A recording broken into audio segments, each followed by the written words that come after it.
Okay, to show you something more than just pictures of this 54 Chevy, I'm going to take this video.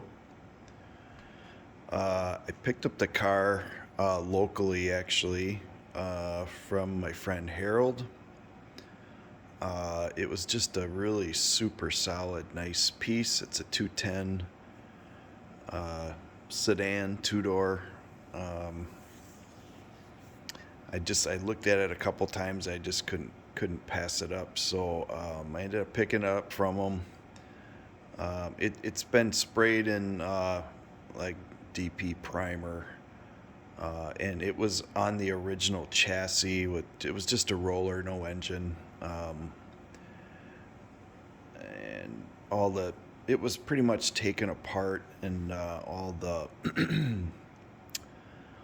the trim holes were already filled. So it's just a minimal body work on it, but it's just a rough shell, and that's pretty much how I got it.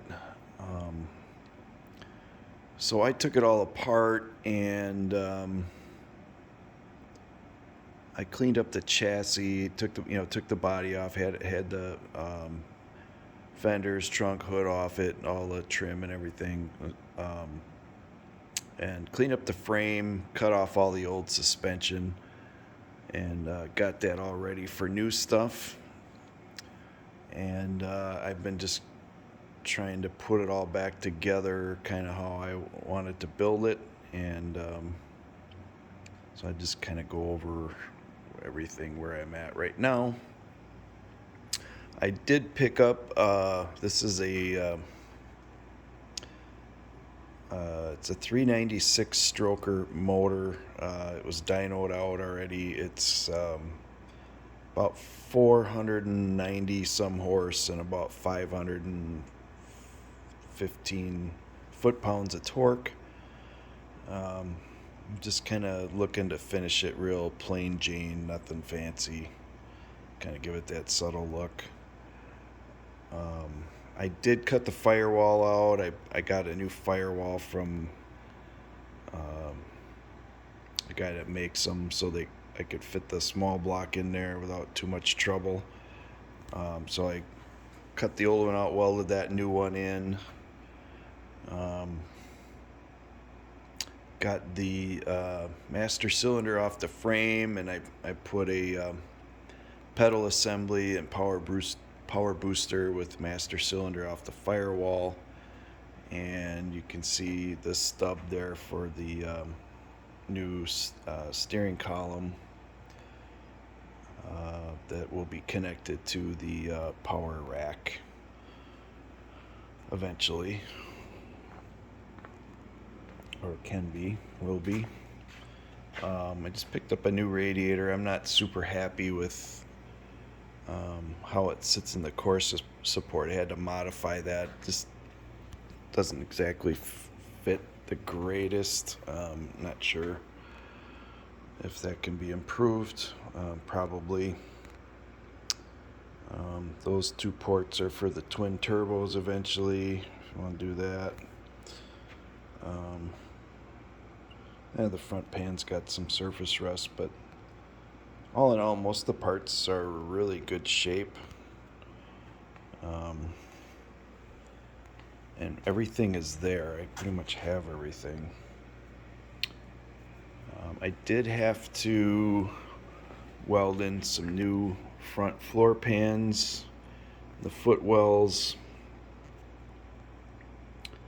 But other than that, everything is just really solid. This is the, you see here in the back.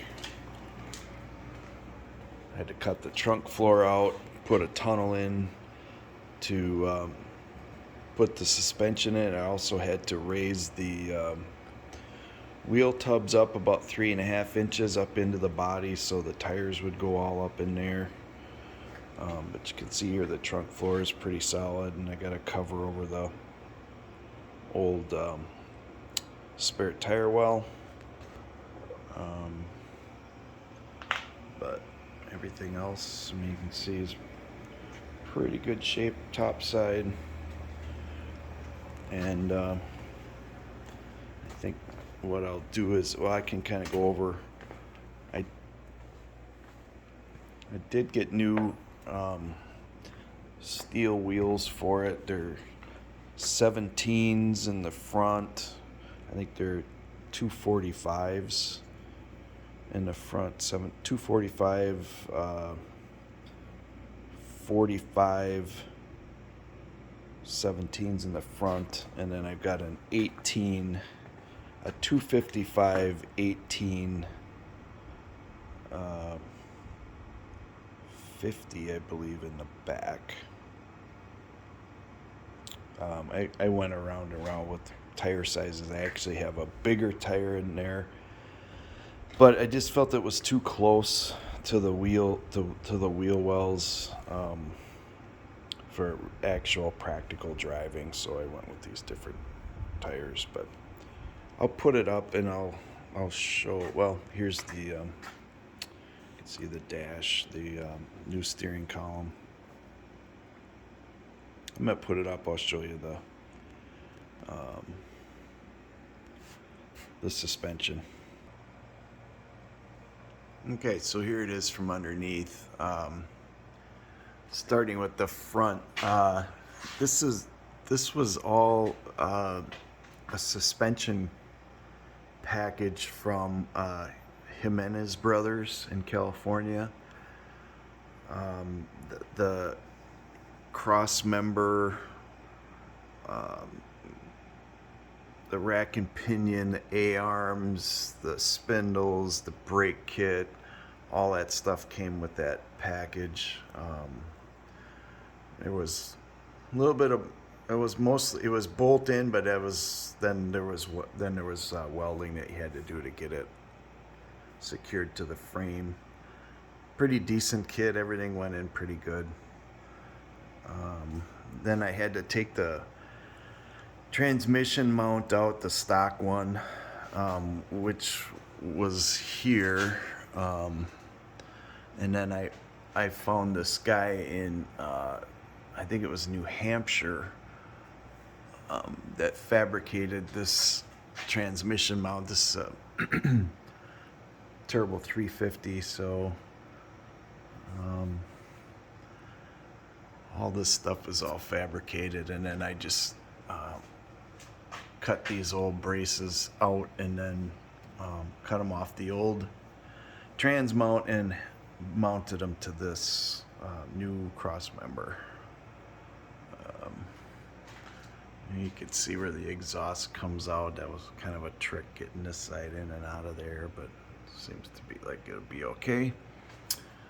And then back in the back half here, this is also Jimenez Brothers. It's a 2-link setup, so I just had to weld this cross member into the frame.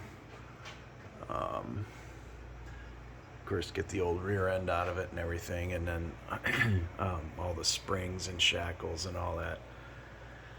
And then it's sitting on airbags with shocks, and I have a Ford 9-inch, obviously, with disc brake package in the back.